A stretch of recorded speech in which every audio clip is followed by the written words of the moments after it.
the greatest challenge to their individuality that the Jews had ever faced.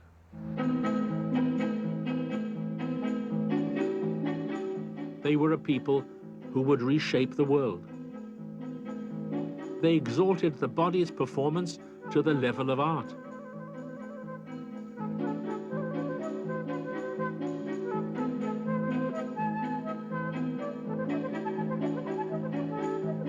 They built in a style simple and austere that would be copied forever. With the Greeks, seemingly for the first time, man put aside his preconceived notions and superstitions in order to use logic when he considered himself and his immediate world.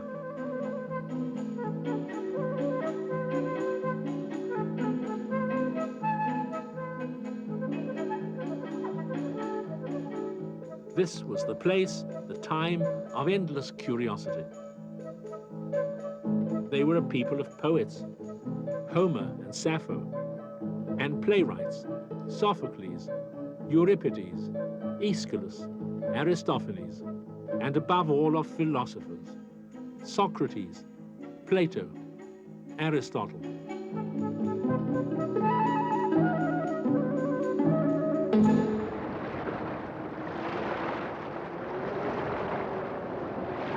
The gods the Greeks served were believed to dwell beyond the mists of Mount Olympus. They were capricious, as likely to loose a thunderbolt as to tune a lyre. They were numerous, and often very human in their failings, their anger, and their willfulness. Athene, goddess of war and wisdom. Poseidon, master of the white horses of the sea. Apollo, archer and rider of the sun. And Pan, part man, part goat, the maker of fear in lonely places.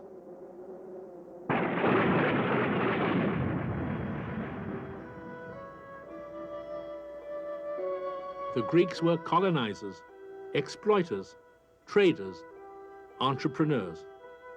By the 5th century, the influence of Greek culture was felt throughout the Mediterranean.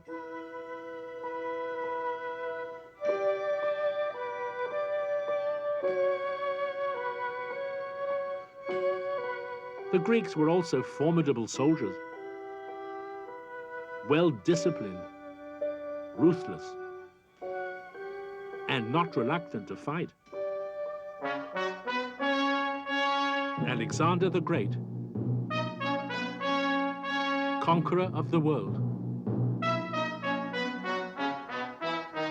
By the time of Alexander's death in the year 323, the Greek way of life had been established all over the Near East.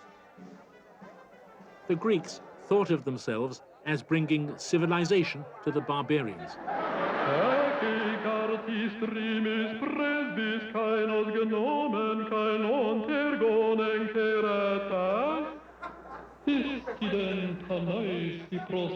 Wherever they went, the Greeks brought with them their own environment, their language, their way of dressing, their music, their logic, and their theater.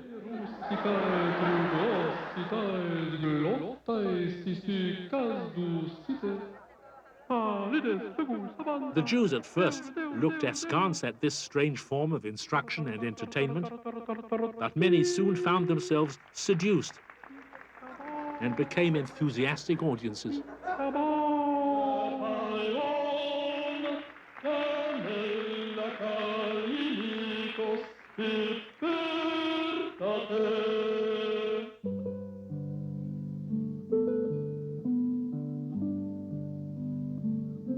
The Jews were influenced in other ways as well, in the architecture of their homes and public buildings, in their language, their dress and manners, and in their appreciation of beauty. In time, they might even set a Greek architrave above Corinthian columns to enclose the scrolls of the Torah. So great was the Hellenistic influence on the Jews that their Torah, the histories of their nation, their psalms, and the words of their prophets All of these had to be translated from Hebrew into Greek, because so many Jews now spoke only Greek.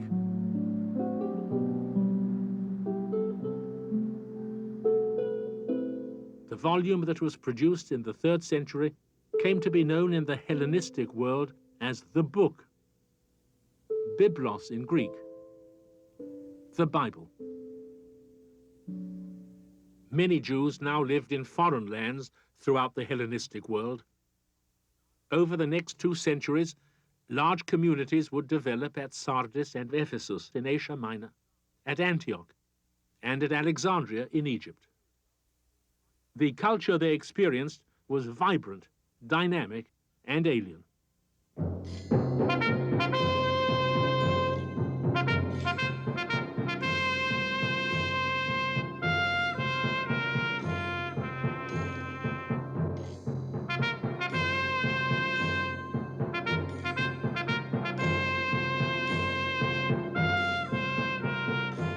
These sketches, done by 19th century students of the Beaux-Arts in Paris, bring to life the extravagance of this Greek world. One of the largest of all Jewish communities outside Judah was that of Alexandria in Egypt. Several 100,000 Jews lived in the great port city, a haven for all the shipping of the Mediterranean. Barter and trade of its docks and markets was matched by a traffic in rumors, in stories of far-off places, and in newly minted ideas. Like all Greek cities, there were palaces and theaters, places for sport, for burial, for the arts, for the good life, for learning. There was the museum, organized like a university for the study of science, literature, and the fine arts. Students came there from all over the world to hear lectures from such as Euclid the mathematician and Pythias the geographer.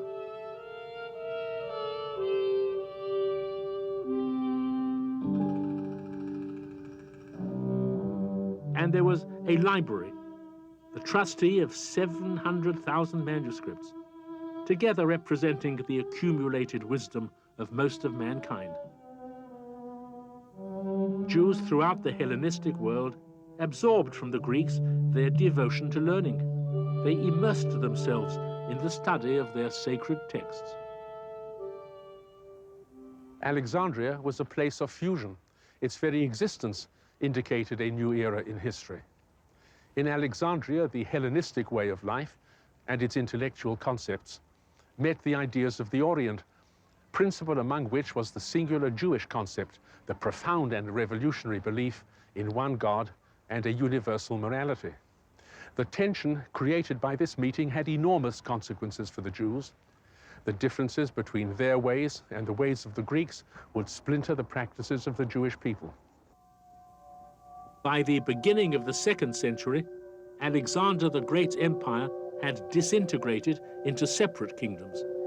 Judah fell under the sway of Syria. In Jerusalem, a group of priests, allied with the Syrians, set about to change the form of Judaism, to make it more Greek, less distinctive, to make the Jewish people like any other within the Greek world. This led to popular revolt. Revolt in turn provoked repression by the Syrians. Their king, Antiochus Epiphanes, sided with the Hellenists. He forced Jewish practices into the darkness. He forbade, under penalty of death, circumcision, observance of the Sabbath, and possession of a copy of the Torah. In the year 168 before the Common Era, he plundered the temple, ordered pagan sacrifices in every town, and tried to supplant the one God with alien gods and goddesses. He stationed troops in Jerusalem. They could not prevent rebellion. Antiochus had to send in more troops. The result was massacre.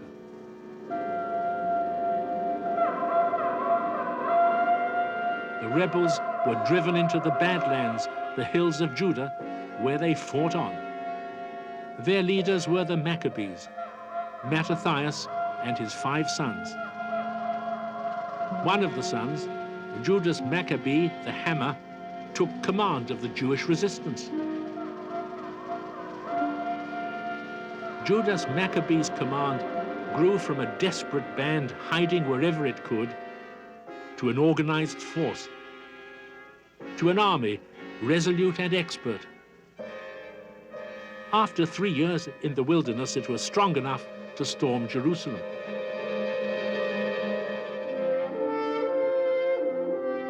The Maccabees defeated the troops garrisoned in Jerusalem and liberated the temple. The traditions of the people had triumphed. Having won independence for all of Judea by force of arms, the Maccabees now established a line of high priests. They were supported by a conservative group who wished only to observe the strict letter of the law as defined in the Torah. The priests and their supporters became a single party known as the Sadducees.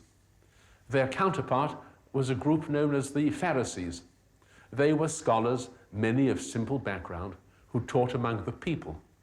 They believed that the laws of the Bible were open to interpretation, open to discussion and analysis. Perhaps through them, Greek civilization had its greatest influence on the Jews. For they admired Greek logic, the subtlety of Greek thought, and they applied it to their own studies. It was the Pharisees who first proposed the resurrection of the dead and life after death as articles of faith. It was they who advocated the threefold duties of worship, charity, and study. Study, examination of the meaning of the word. For many, it was a public activity in schools and in the streets. For others, it was intensely private.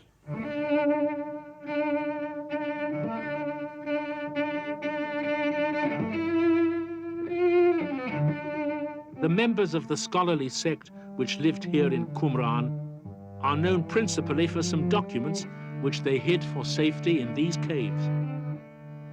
Documents which were not found again for 2 millennia.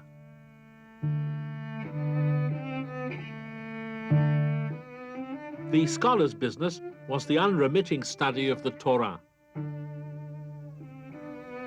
They eschewed private property, endured a rigid discipline, and lived in communal houses. So inflexible was their doctrine that it would not even allow their bowels to pursue their natural function on the Sabbath day. Some of them were celibate.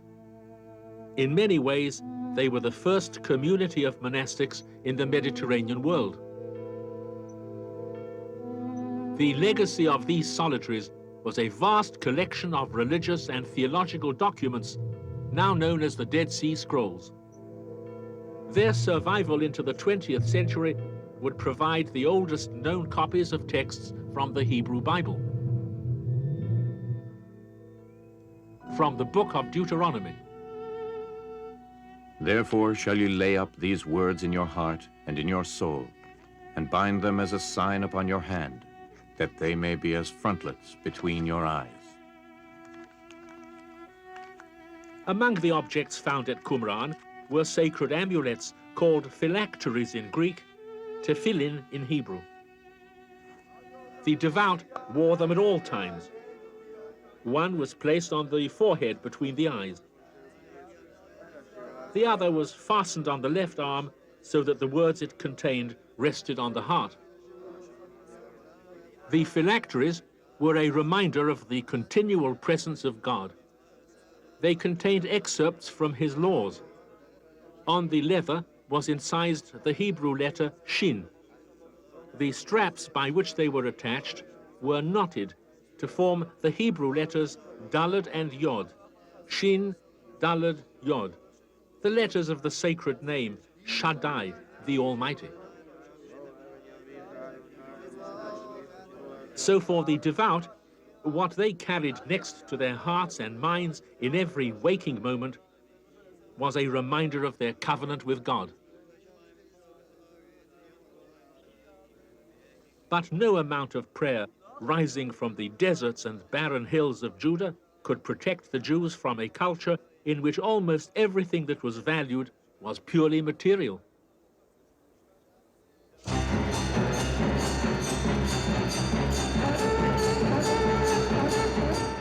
Romans, let others fashion bronze and living faces from marble. Let others track the planets with their instruments and predict when the stars will appear. Romans, never forget that government is your medium, that your art is to practice men in the habit of peace.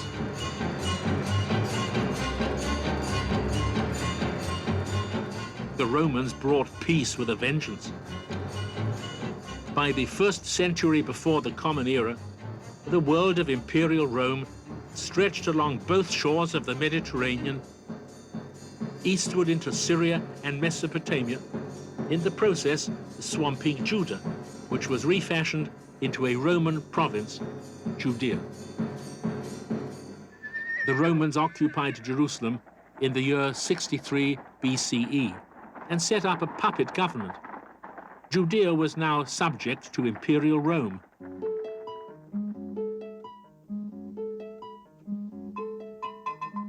The brief span of Jewish independence that had lasted 100 years since the victory of the Maccabees was brought to an end.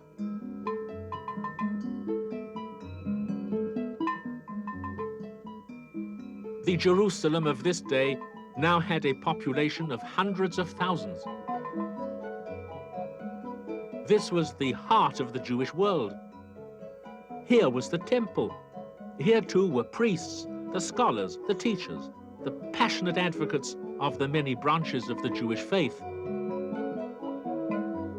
Some welcomed the Roman conquerors, hoping that Rome would bring stability to this country divided by sects and parties. Others saw the Romans as a punishment from God.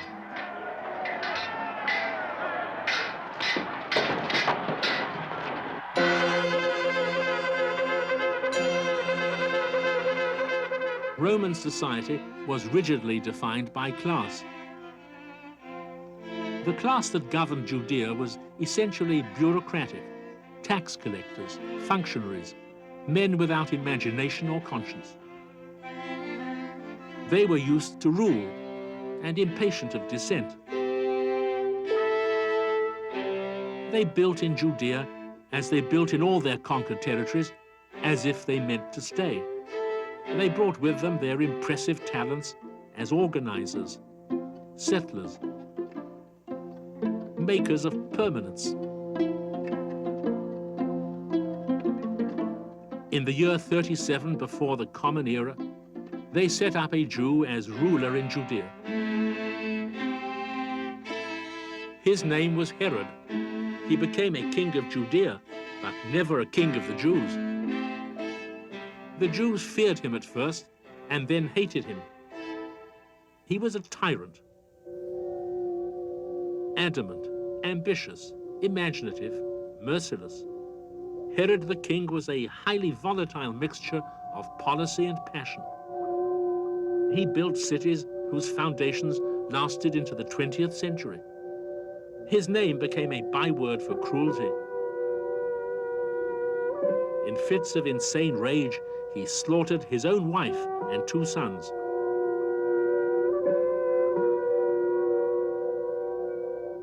This was his palace at Jericho, one of many.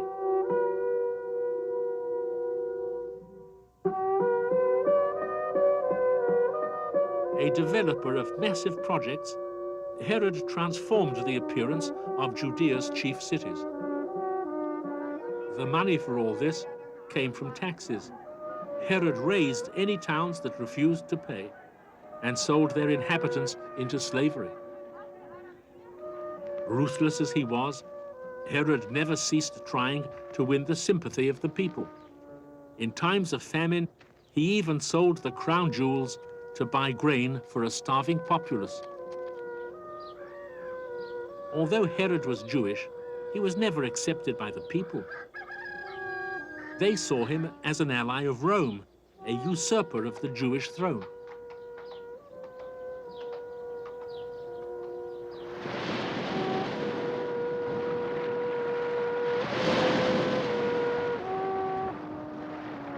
there was no denying Herod's Roman ties.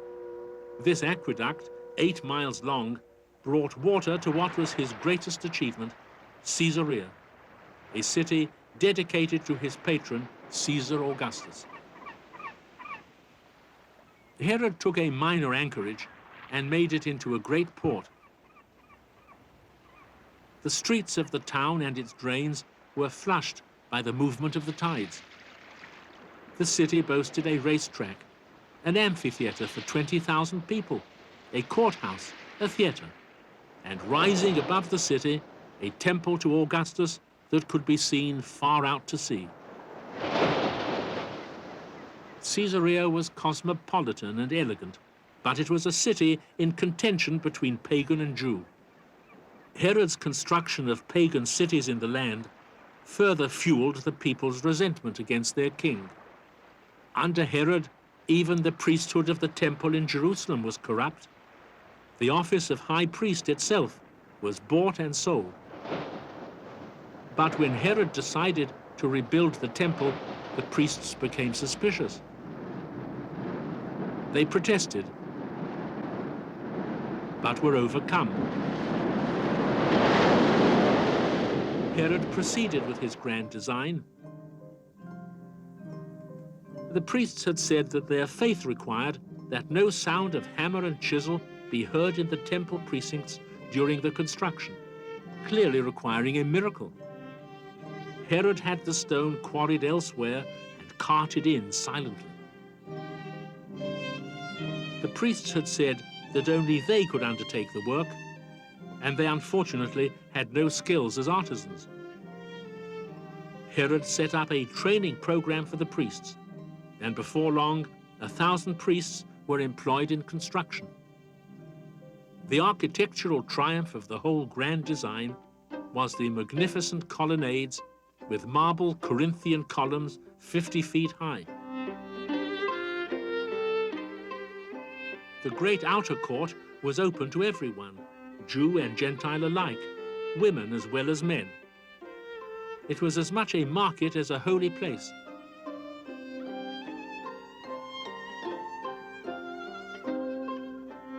The inner courtyard was the place of assembly for worship, and women were accommodated there in galleries along its sides.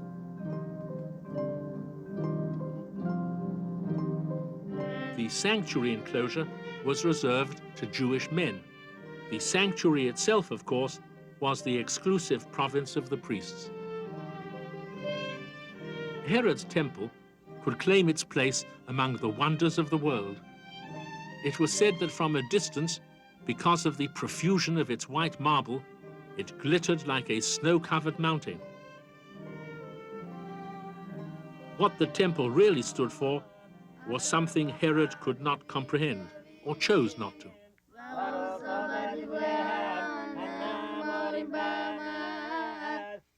The desire of the people was for a way of life made holy through justice and an understanding of God's will. Understanding. This could be arrived at only through learning and the study of their sacred